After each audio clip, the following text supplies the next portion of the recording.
Hi guys. In this simple example, I want to show you how to visualize the input buffer. So many times when I talk about an input buffer, what I like to think of an input buffer is like a bus, right? That's my beautiful bus right here. Okay, so when we have the bus, in the bus, people are sitting on this bus, and let's just call them people A, B, C, D, E, and the bus are going in one particular direction. So if the bus is going this direction, and I'm the observer, and I have the viewfinder where I can see people, and let's say I cannot turn my head, so people has to come into my vision angle in order to see it.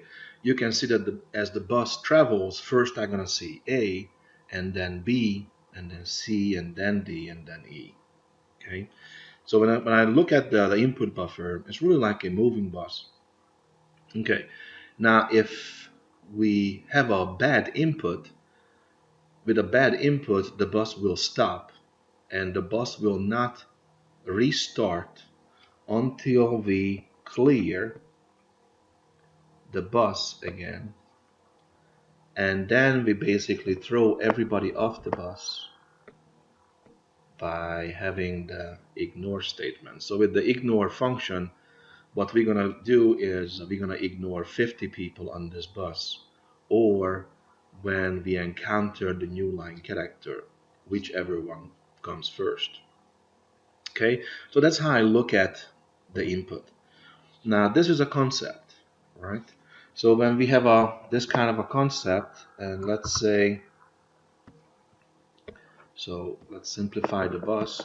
So bus is just these blocks, and each block is a character data type. Okay, and even if you read something like, so if you type in 12.5, that 12.5 will be stored one character at a time.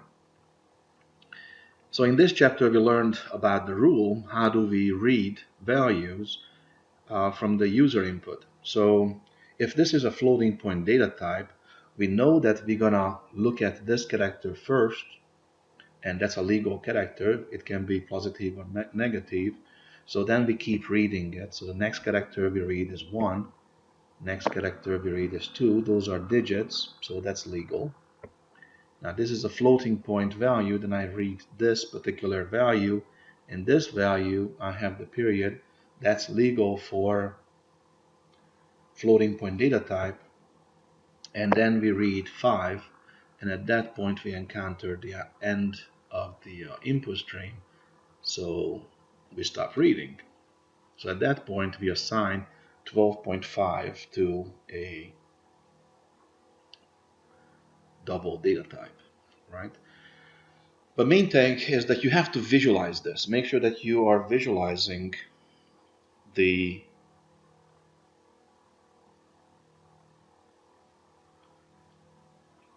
input buffer this way. Okay. So now let's see what happens if we want to visualize this more instead of using this conceptual bus analogy. Does that really look like that? So I have an input. Okay, so I have an input file, and that input file just has a couple of values in it. So if I go to my input file, okay, you can see that I have two integers, then a floating point, and then integers again. Okay, I also have a test file, and test file has nothing but Richland College in it. Okay, so that's what we're going to be working with. So let's start with, let's say, the test file. Okay, so I have test file, or just test.txt file, and what I'd like to do is let's say read into name 1, name 1, and then we're gonna read into name 2. Okay, and I'd like to pause or use my debugger, just like I showed you in my other videos. It's very important that you use your debugger to visualize what is really going on in your program. So at that point, we can start the application or the program, and the debugger will catch our first breakpoint before we start reading the file.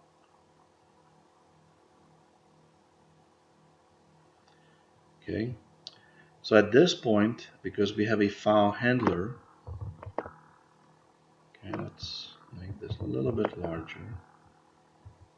Okay, the file handler is the in file. So if you go to the in file, and then we're gonna go to the basic iOS, and then we have the my buffer or string buffer. Okay, and if you just stop at this point, and I know this is just an introduction to C++, and don't worry about all this garbage what you can see and all the strange notations. Don't worry about that. Okay, just make sure that you visualize it this way. So you set up your screen in this particular way. Okay, and then we continue. Okay, you see, as we continued on, there is the IG first and IP first, and you can see that is the actual content of the file. There's nothing else but Richland College is in the file. Now at this point, we already read the value. You can see name 1 is already has Richland assigned to it. Okay. Now that means that we already executed that program or that statement, and that statement read a string. So what does it mean when you read a string with the extraction operator?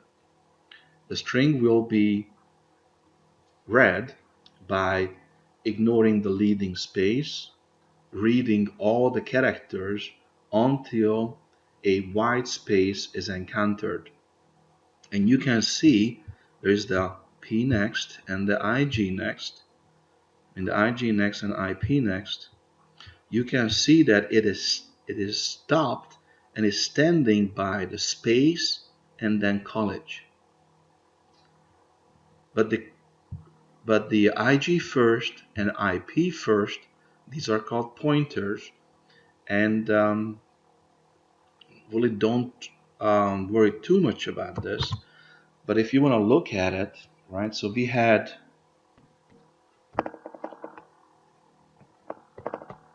Richland College in the file. So the file is read because each one of the characters representing a character data type, right?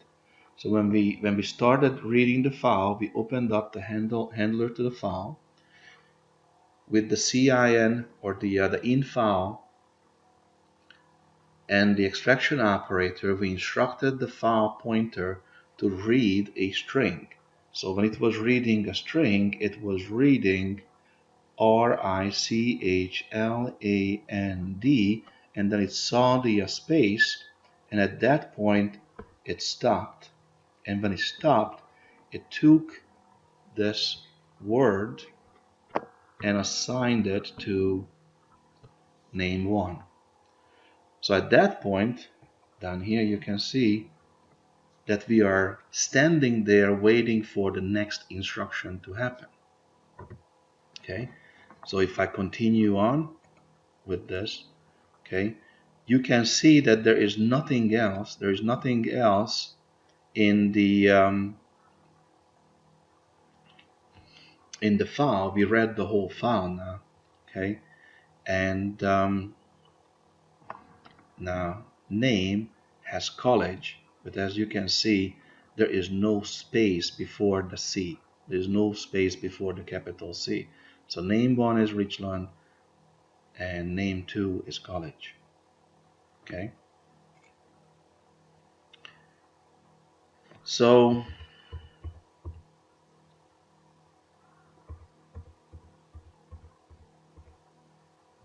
let's see what happens. What happens if I have A, B, C, D? A, B, C, D is an A, B, C, D. They're all 4 integers.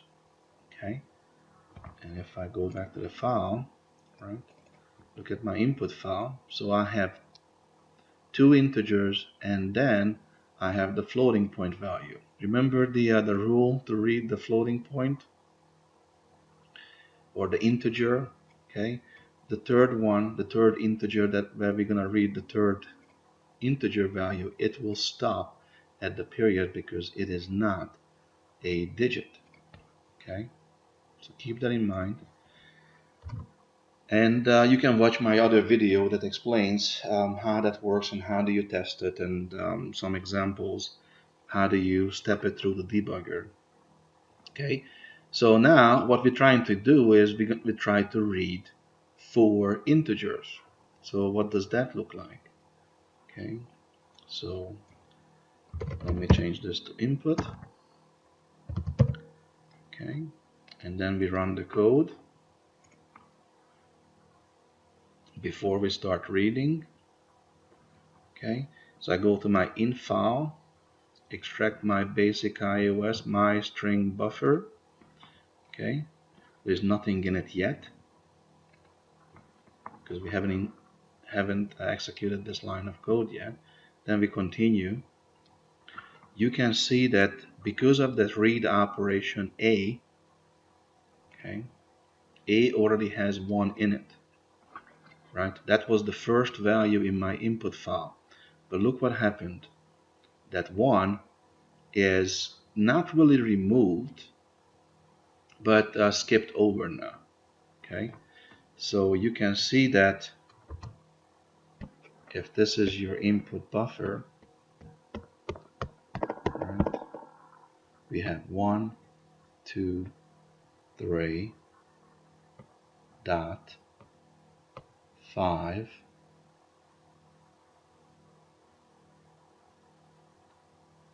oops, that's 4, right? Okay, 4, where's my dot? There's the dot, 5, 6, 7. Okay, what we really do is that we started pointing over here and then we extracted the 1. The 1 is assigned to A, and at that point we're just moving the pointer to this particular place. So here you can see this does not change, but watch this values, right, these values right here. Okay, look at them as you are keep advancing the read operation. Okay, you're gonna see how you keep reading it further and further and further. Okay, so as we continue on, now we are reading into B. B received 2, right?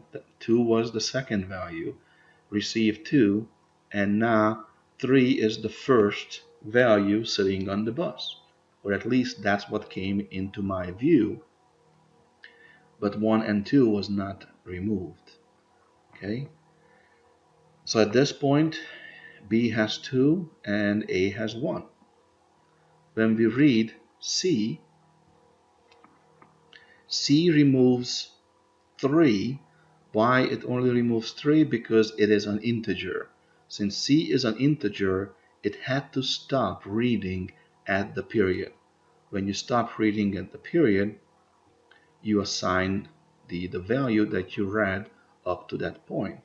And that's why you see right here, okay, that 3 was removed, but 0.5 is sitting there. So at this point we're trying to read D. Okay, and you can see at this point we stopped the code because the input is in a fail state mode, and at that point it continued on because the value was wrong. Okay, so let's put in more breakpoints. Let's read this again, step through this again. In file, basic iOS, my string buffer, continue, read everything. 1 is assigned to A, 2 is assigned to B, 3 is assigned to C. We're sitting at 0.5. We still continue on with the program, but look what happened to D. D still has the garbage value. Okay, and 0.5 is still sitting there as the next value. So 0.5 is still there. Okay, but at that point we are in a fail state mode. How do I know I'm a fail state mode? There's a my state changed to 2. Let's run this again. Okay, you run this, go to infile, basic iOS, my string buffer. Okay, and we continue. Okay, look at that. My state is 0. Okay, A is 1. Continue. B is 2. 2 is removed. Let's call it removed, right? But we're just pointing to a new location in the buffer. Okay, so the buffer looks like it starts at 3. So 3 is assigned to C. Now the buffer is at 0.5. At that point, we are still, my state is 0, so it's perfectly fine. Continue on. My state changes to 2. 0.5 was not removed, it's still sitting in the buffer. So now what happens when you call this function clear? We continue on. See what happened? It replaced, it reassigned my state equals 0. But what happens when it reassigned my state to equals 0? The buffer still has the same values in it. So that means it still has the wrong value in here. So in order to continue properly, what we need to do is we need to ignore characters. So what does it mean when we ignore? So you continue on, and you can see that the buffer is cleared. Okay, we still has these original values right here, but the buffer is cleared. So now, if we want to, we can ask a user for new values. Okay, or try to read something new. Okay, so hopefully that kind of makes sense and helps you understand how this bus analogy works and how you have to start with the bus analogy, and then you can convert that to actual real application or real understanding of how computers work. So at this point, if I would change the third read, right? So if the third read would be FL, right, for floating point, let's see how this would change. Okay, so we run this again.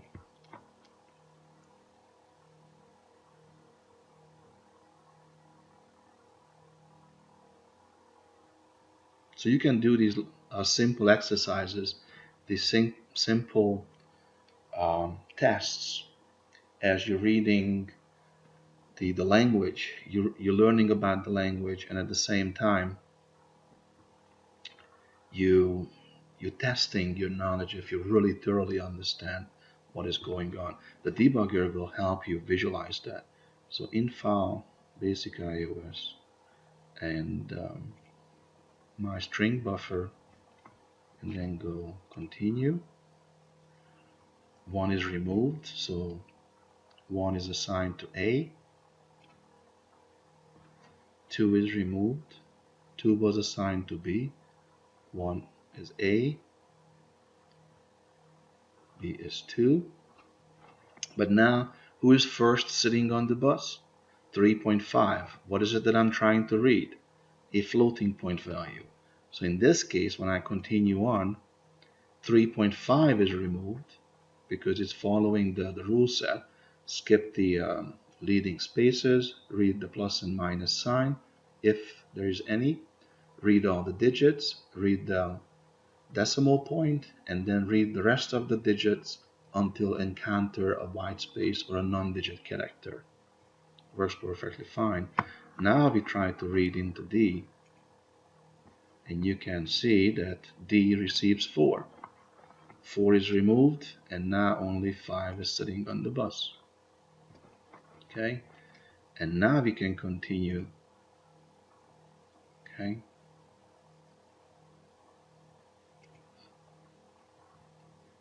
but in this case, we did not need to clear because the state never changed to 2. So 2 would be the fail state. Okay, so play with this. This is very important. More you play with this, more comfortable you're going to get with this whole concept of not just debugger, but really how do we read file, how do we read input. And this would be the same way if we would read just with regular CIN. Okay, I just wanted to make sure that you see it with a file, so you also practicing how to handle file input, and now you should be able to monitor exactly what is going on with the buffer and what is this bus methodology or this bus example mean, and hopefully it's going to be helpful. See you guys next time.